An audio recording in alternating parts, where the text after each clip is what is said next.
Riffing while black. This is Dr. Kazike Prince with my friend Dr. Helm. How you doing? I'm good. How are you? Happy Thursday. We got lots to It's talk about. Thursdays. Oh yeah, lots to talk about. Seems like every day there's something to talk about. And the good thing about this is that you and I get to go and deep. What's the word? Deep dive into Do we some do a things. deep dive? That's right. All right. That's right. If our Well, audience knew how little we studied the topics, what would they say? I mean, it's kind of like It's going to hard. class, you know. Like, You do study. We do a little yeah, we research. said we said. Well, we have a lot of subjects to talk about today. Uh, I feel like we have to revisit the Jimmy Kimmel situation. We We're do. actually going to try to share a video to kind of give some context to the situation. And Mhm. then we want to have a conversation. I shared this idea of sympathy versus empathy. There's some conservative voices, particularly white Christian nationalists, who have had some really strong opinions about empathy and sympathy and its role in our society. And Mhm. then I thought this one was going to be really cool. Dr. Hellman and I kind of buddied on this one. I'm framing it as men and women relationships, but we can expand to other relationships as well. But Gen Z particularly. Yeah. One part of it is there was an artist named Sabrina Carpenter who suggested that maybe women need to coach men through relationships. I think So she that's called it relationship training. yeah, something like that. And Yeah. then we Men got training. the other part of that is how about we? Oh, this is what you brought up. It's about women feeling the need to have more kids, but at the same time feeling behind because of No, it's employment women opportunities. not wanting to have more kids or Yes, kids at yes, all. Yes, yes, and then yes. talking about why Gen Z may feel behind due to some Right. things happening in society. Yeah. Cool. And then Yep. our side eye, I went into the depths of the thing, and I was reading about Cardi B and the Yes, I'm situation pulling it up now. and the situation she finds herself in with her baby daddy and some OnlyFans star named Brittany Jones who's throwing some shade out here. So the side eye is for Brittany Jones, in my opinion, but we'll get to it. Okay, that sounds good. Is that cool? Is that cool? All right, are we So ready? because we spent so much time last time, and I think it's important for us to start off with Jimmy Kimmel. And what I want to do here, and we'll see if it works. I want to share this video and get people's perspective, but particularly you, Dr. Helm, see what your thoughts are here. All right, here we go. You should be able to hear it. Jimmy made us proud as comedians, as Americans. He can't, first of all, if they had had that conversation earlier, we could have gotten to the grace and the healing. So, if everybody is hollering about being a Christian, why don't you really act like being a Christian and give people forgiveness? I'm a Republican. I don't want Democrats to fail. I don't want independents to fail. I want people to come together, have a dialogue, and truly make this country better. And when Jimmy Kimmel got up last night and he talked about what he did not mean to do, it showed more grace and more humanity than all the people that are involved. Jimmy. Well, I thought that was pretty poignant. You could hear it, right? Yeah, I could hear it. Yeah. And so, okay, there was something new, so I was kind of nervous it was going to work, but I'm glad it worked. I'm glad you saw it. And I know what's your reaction? I mean, put the context to it. Last week we talked about Jimmy Kimmel being fired from his position Yeah. indefinitely. Then Yeah. ABC slash Disney decided to come back on this. They said they had a series of conversations, and so he came back Tuesday night. Had It's a about that great money, money, show. money. Yeah. Well, because at the same time, what happened? You had all these people canceling their Hulu slash Disney membership, and Yeah. so it was having a real drastic impact on their bottom line, on their Yeah. dollars. And so now they're having a conversation about this, and he's back, and he had his first show back on this past He did. Tuesday. I don't know if you got to Yeah. watch it, but it was hella funny, and he never apologized, but he acknowledged, I think, the truth, which is this is a horrible situation we find ourselves in with a young man who's a father, who's a partner who was murdered, and how sad it is. And he cried and got choked up. But then he Yeah. went in deep on Trump, which was the point Yeah. of the initial joke in the first place. Yeah, But so I think a couple of things are really interesting. One, the removal of the show in the first place and that money brought it back. So we see whatever people say their values are, or at least entities and corporations are surely shifted by the power of the dollar. So mm, that's interesting. I saw parts of his opening monologue that appeared to be very heartfelt and kind of really putting free speech out there to the test. Do we mean what we say we mean when we say we want free speech? Which means people say stuff you don't always agree with, and you don't have to. They shouldn't no. have to die over it, right? We shouldn't have to attack people over it, but and it is interesting to hear Cheryl Underwood's perspective, being a black Republican and all. Pause. Okay. But I mean, and she had good things to say, and I agree with her. I mean, I think it's rare when we see genuine moments in Hollywood that are not manufactured, and that's what was needed. And we talked about that last week, these manufactured moments, right? This Yeah, manufactured rage.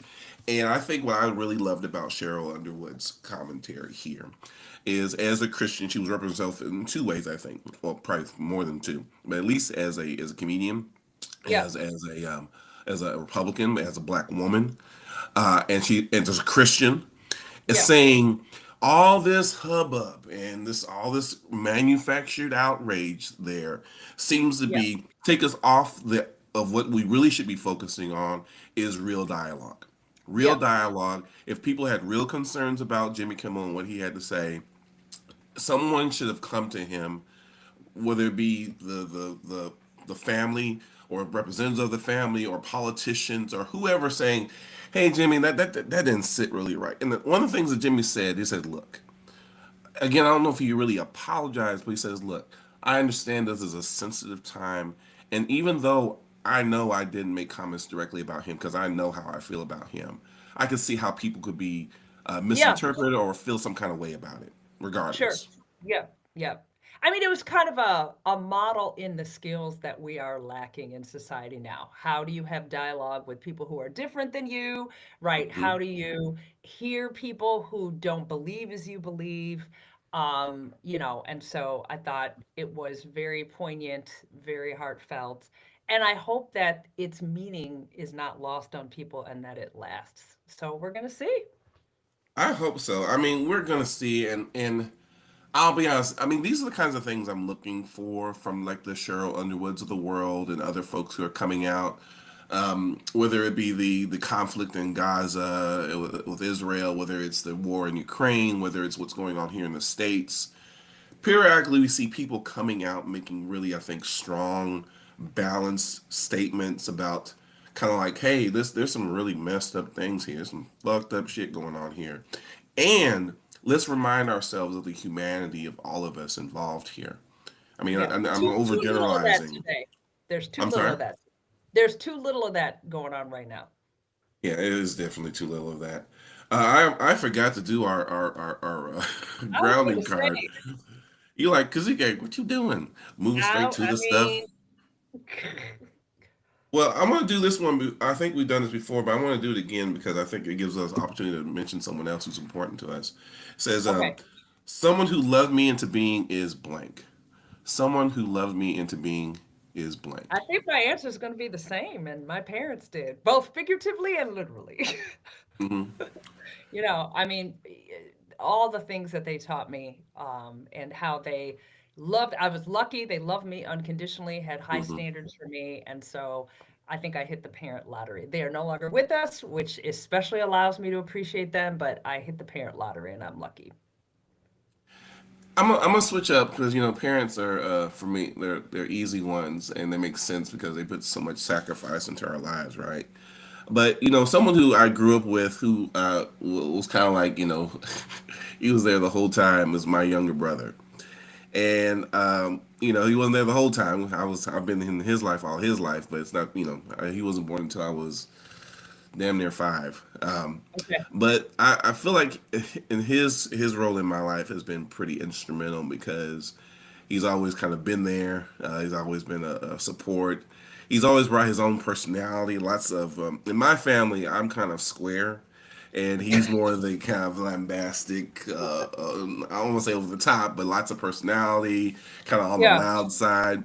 And one of the things he's always reminding me is important to not be don't be ashamed to speak your mind and be yourself, you know. And so yeah, he always is out there just extra, and again, to me, it's extra to me, but for him, it's just who he is. You know, it's part yeah. of his personality, and he just reminds me to continue to be myself and to fight hard and do the things I need to do to get things done in this world. So, yeah, he's so he loved me in the being in his own way, even I though he's a love young man. that.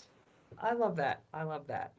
I just want to finish up this conversation on Jimmy Kimmel, because I think this is connected to the conversation we had also about these professors and other folks who are losing their jobs for making Yeah. commentary. One of the things I was reviewing this week was a number of lawsuits from these professors, from these Mhm. teachers, against the school districts and universities, saying, "Hey, my First Amendment rights are being violated." Yeah. What I Because when you look at what they said, they didn't say he deserved to die. They were saying things like, "I don't even know who this guy is." Number one, number two, I don't like what he represented. And number three, oh, I feel really bad about his death and his family, and they were still being fired. Yeah. That's And it's interesting. I'll be honest. I'm gonna just put this out there.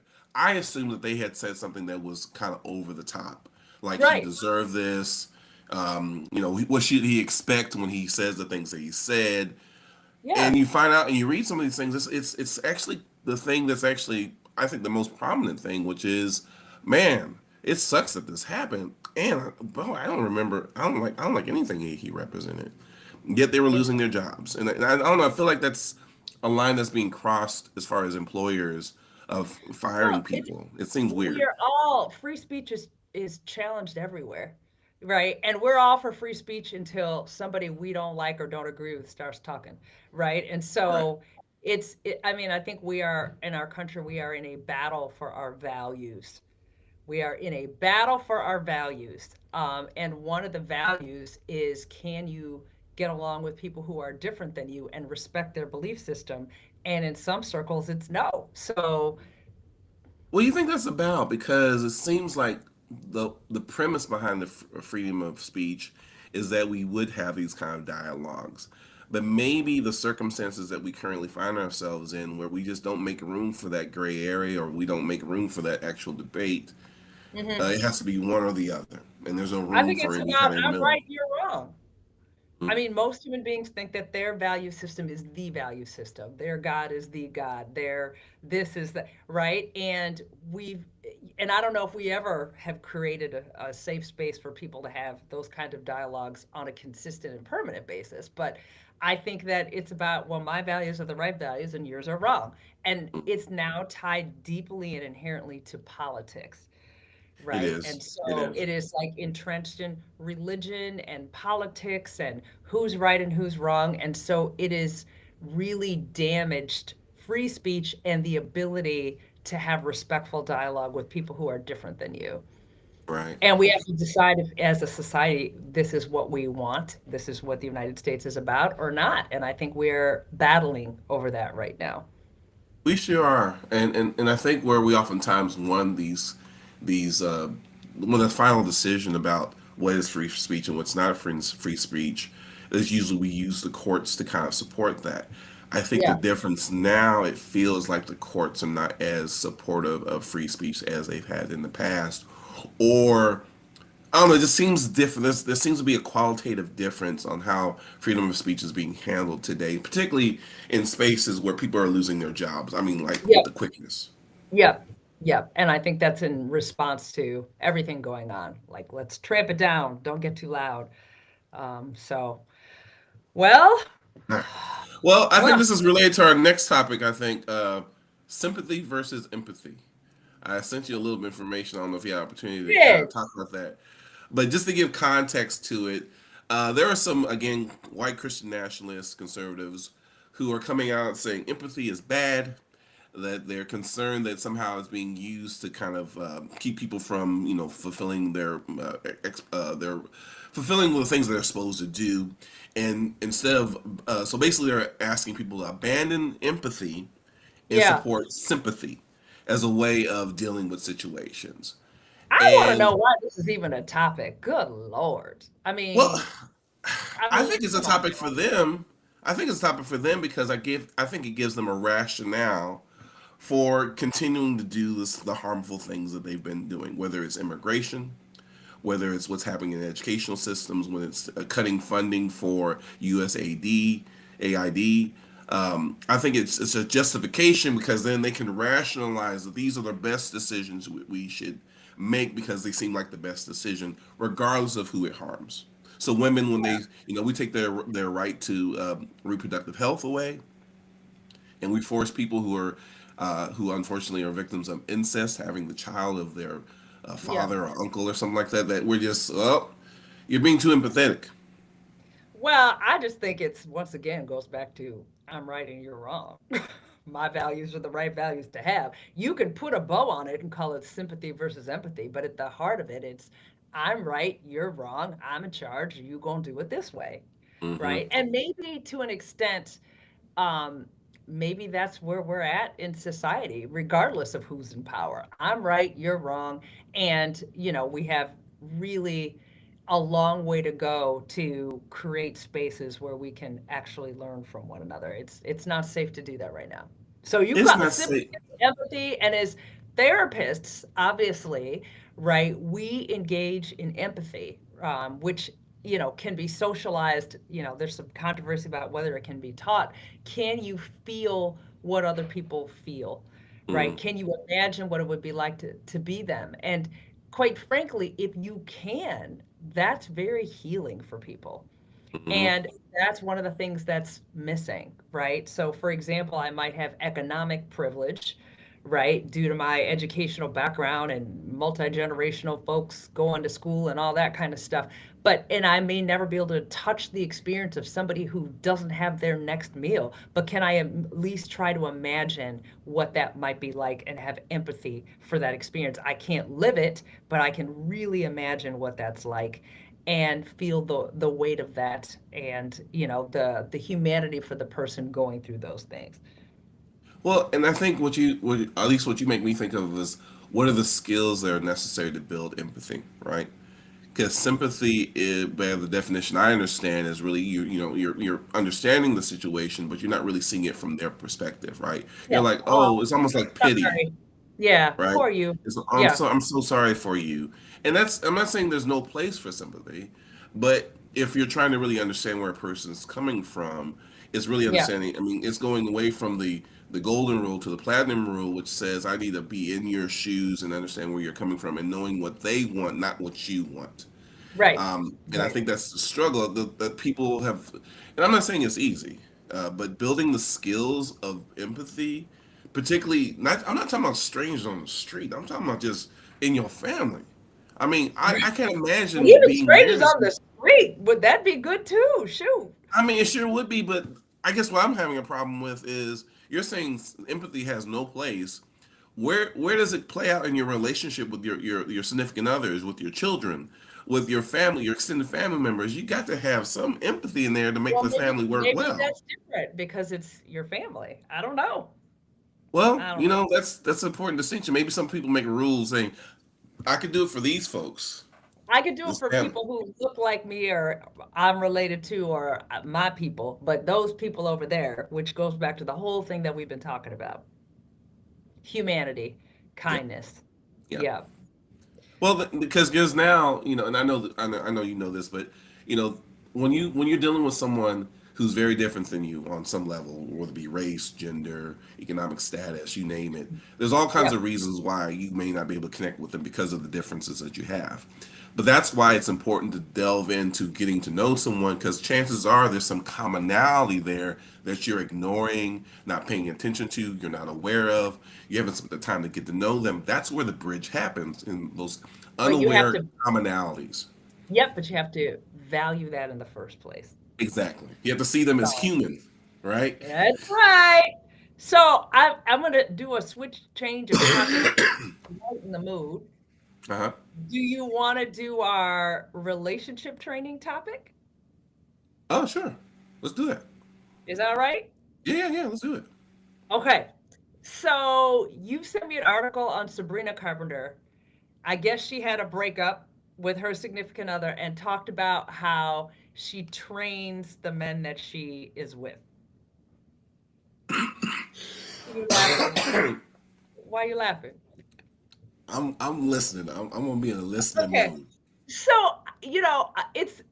it's funny and not, but I'll say this, really, and at least as a couples therapist, we're sort of always in relationship training, regardless of gender or age or whatever, because people are always changing, right? And so we don't maybe have to call it relationship training, but you're always learning new things about your partner and their needs are changing. So you're always adapting to that. Relationships shouldn't stay stagnant. So, in some ways, even though maybe she meant it as a joke, or maybe she meant it as an insult, but she's not wrong. But she too would need to be trained because every time you're with somebody new, you kind of take some of that baggage from previous relationships and family stuff into this. But then you're with somebody new and that changes over the lifespan. So we all need regular training. And I think that's the challenge. I think, and I don't know what her intentions were, but it's almost like Yeah. it feels like one sided, one directional, Yeah.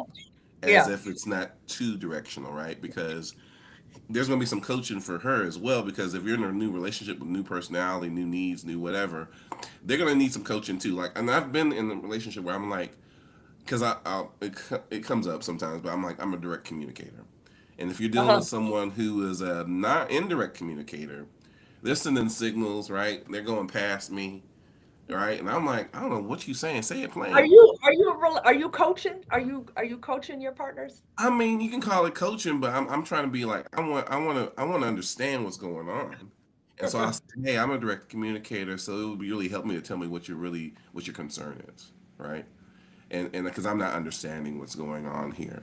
Now, it doesn't change who they are as a person. If they're always going to be an indirect communicator, right? Yeah. But sometimes in conflict, you have to find a way of translating things or speaking in terms that make sense to the True. other person, right? True. And so, even though I'm a direct communicator, sometimes I need to not be direct. I need to be indirect in my communication with someone who maybe is an indirect communicator. Well, this is where that whole love languages thing came up, which, man, do I wish I created that. I mean, that man has got to have made millions because everybody talking about love language, love language, love language, love language, right? So, regardless of how you feel about love languages, there's sort of a quick kind of antidote about people's needs, right? So, Yes. I need this, and needs to change over the course of a relationship. So, we all need coaching and we all need training. And you make a really good point. Those needs change, right? They change. So just Yes. when you thought you had it nailed down, and then this happens in relationships a lot with same sex, different genders. They get real kind of like, and sometimes this can happen after years or months, and they kind of like, well, I think I know this person. I know what they like, and then the person's like, yeah, I mean, blue is my favorite color, but green's the season. Well, And I'll tell you, yeah, go ahead, go ahead. no, no, you can say. Well, from personal experience, right? Like sort of in dating what my needs were and then like, 20 years later, I'm like, "Ooh, emptying that dishwasher, that's hot." Yes. Mop that floor, baby. Woo! Yes, do the chores. Like acts of service. Where before that may not have been the thing, but now I got 3 kids. I got the stuff. I'm like, you're gonna do the grocery shopping? Woo! Yes. That's a beautiful example. It is a beautiful example because You could if have you told me as a young person, like somehow emptying the dishwasher would do it for me, but I don't have to do it. You did it without being asked. That's the best. see now I got this imagery of your husband with a robe on with his booty out doing chores around the house. Like, hey baby, Shut up. hey baby, I'm doing these acts of kindness for you. I hope I'm You had to sexy. put the booty out. I just said we got 3 kids in this house. Then the booty is not out. It's Do during the the day. chores. During the day. I know how this works. You do it during the day when they're at school. You so You don't silly. you don't need to see what grown folk doing, but we over here doing chores. Uh-huh. Yeah. Okay. Now I know what's going Doing on in your chores, baby. household. How you like that, huh? Them acts of service. Well, like that whole OnlyFans thing. I mean, I hear people can get paid doing chores depending on what they're wearing. I'll be honest.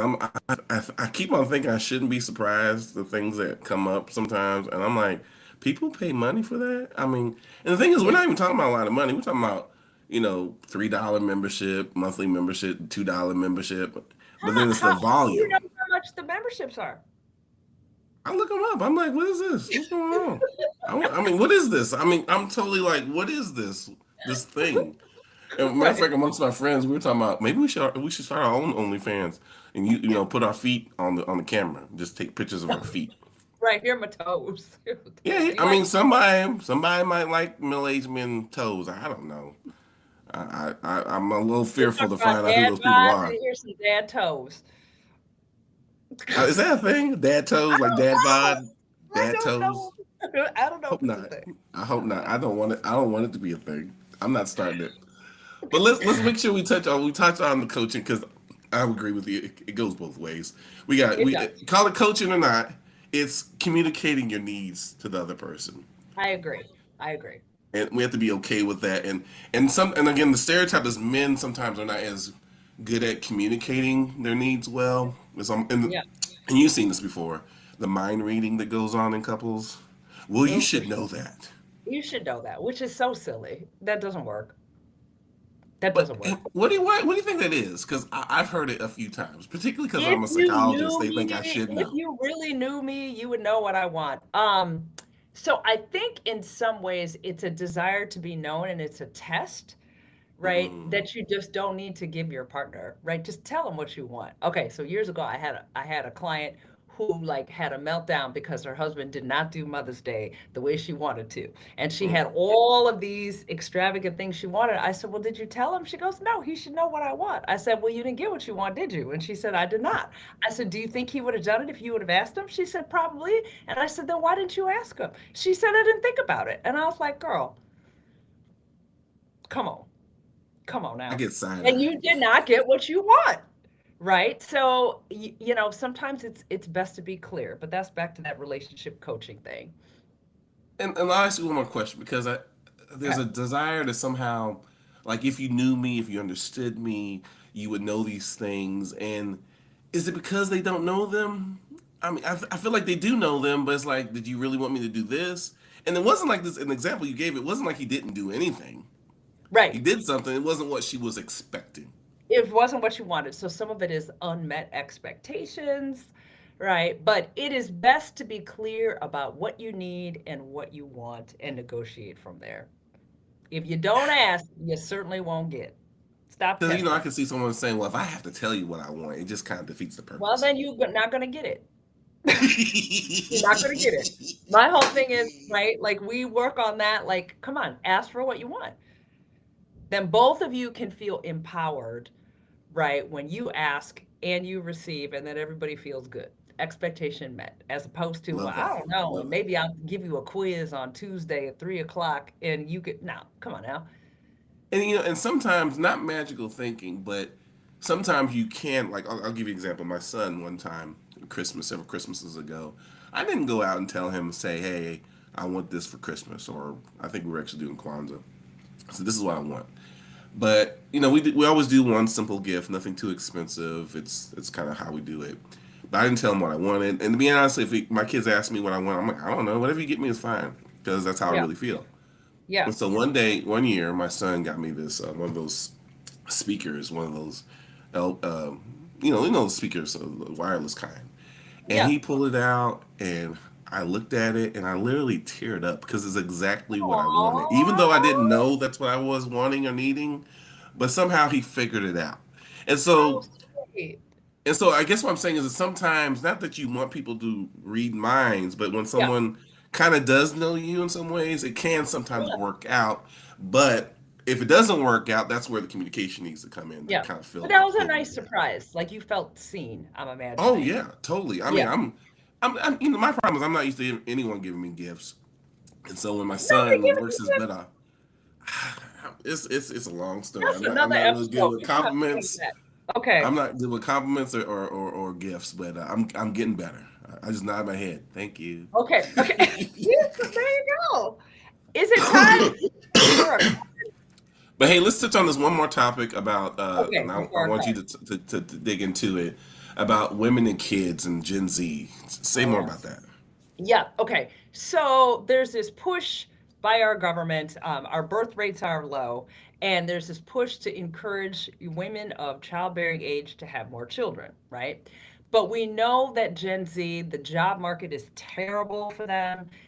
AI is taking over a lot of entry level jobs. And so it is hard to launch into kind of adulthood, to leave your parents' home, to get a job, which delays, right, partnering a lot of times, having kids if that's what you want.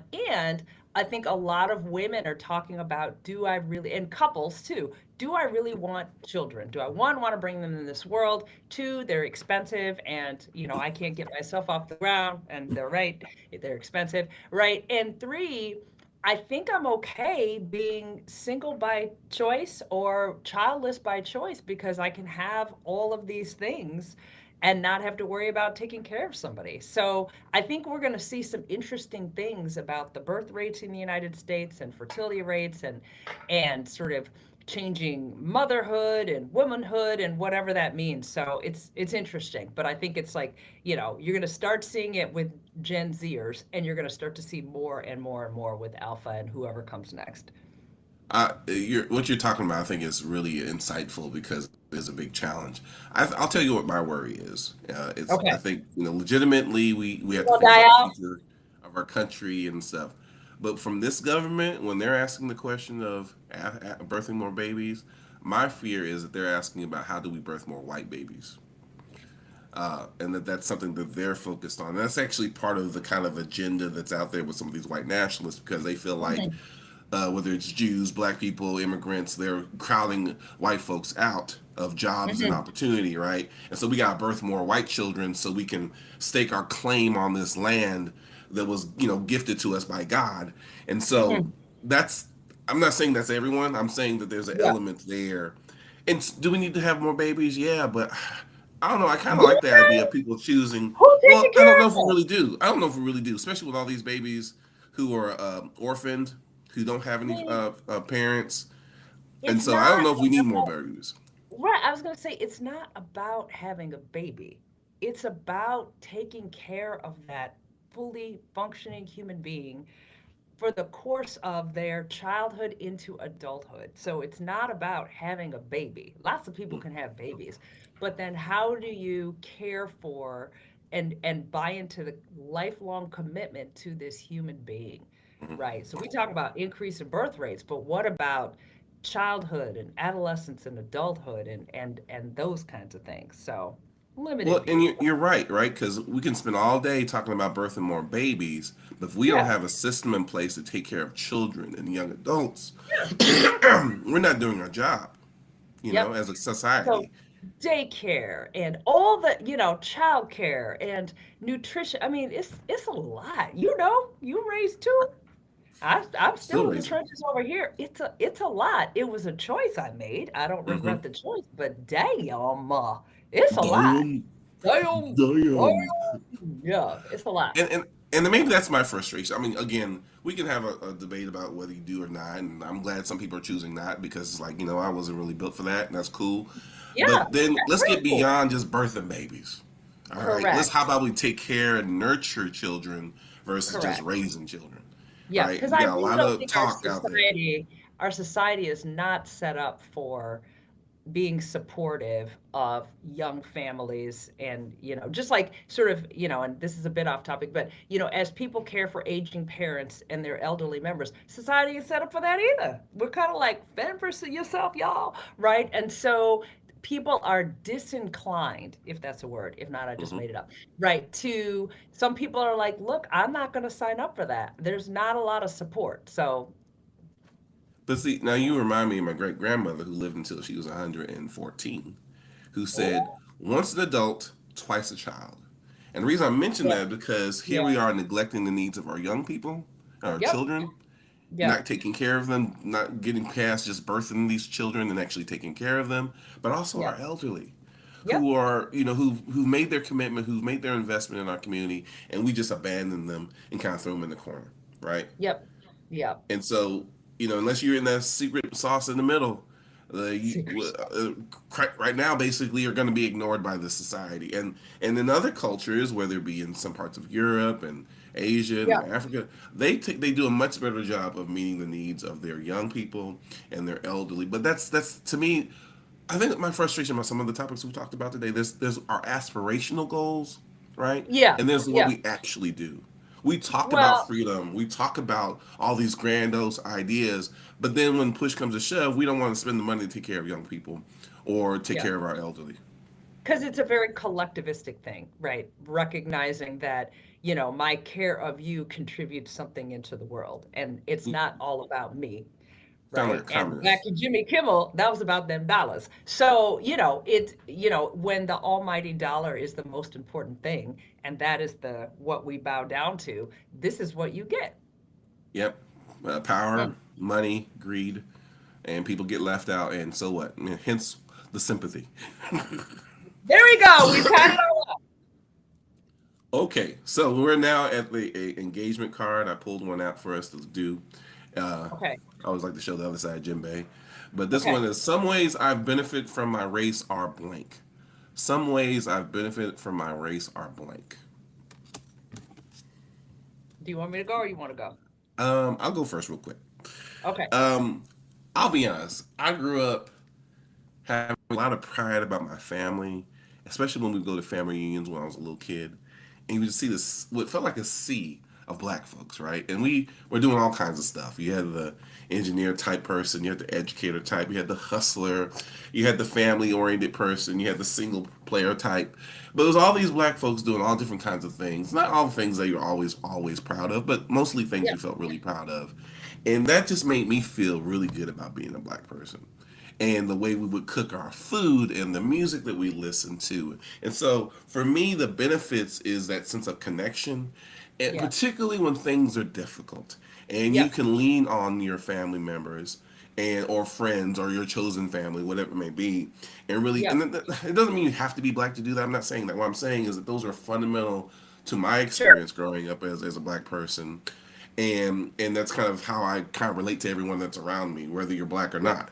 But I feel like those have been the benefits, the values that I've gained from being a black person in this Yep. society. And I would say being black has benefited me because, I mean, it's so fundamental to who I am, and it connects me to people across the diaspora of black Mm-hmm. folks. We have some, and we're all very different, but very common experiences, right? Whether it's being on a college campus and nodding to one another in solidarity and feeling that support, right? Having some very similar lived experiences, a history that connects us, right?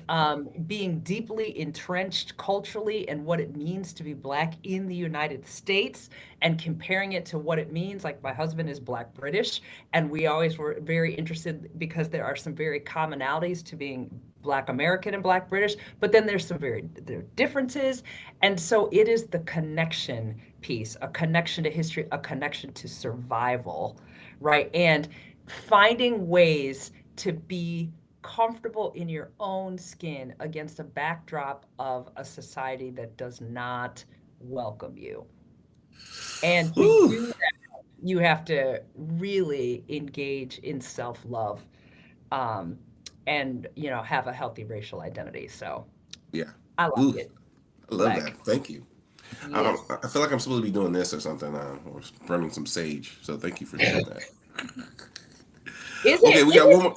side eye? No, we are on side eye right now. But oh Yeah. yeah, side eye right now. And I'll say it real quickly. This one has to do with a woman named Brittany Jones, who is a OnlyFans star, who apparently brought the receipts of pictures, Oh, apparently, of her being intimate with her. I guess who she was dating before. He's an NFL football player. His wide receiver. His name is Stephon Diggs. He plays for the New England Patriots. And apparently, okay. she has all these pictures from when they was back in the day. I don't know how long ago this was, but let's say it was a couple few years before Okay. he's currently with Cardi B, right? But she And has all wait, and and she's Cardi B is still married. well, no, she's not married. I don't think she's married. I think she's just with Stefan. It says on the internet. The internet says she's still legally married to her Oh, ex-husband legally Offset. married. legally married. Okay, Legally, legally legally, married to someone legally, else, but legally. has a baby with Stefan Diggs on the way.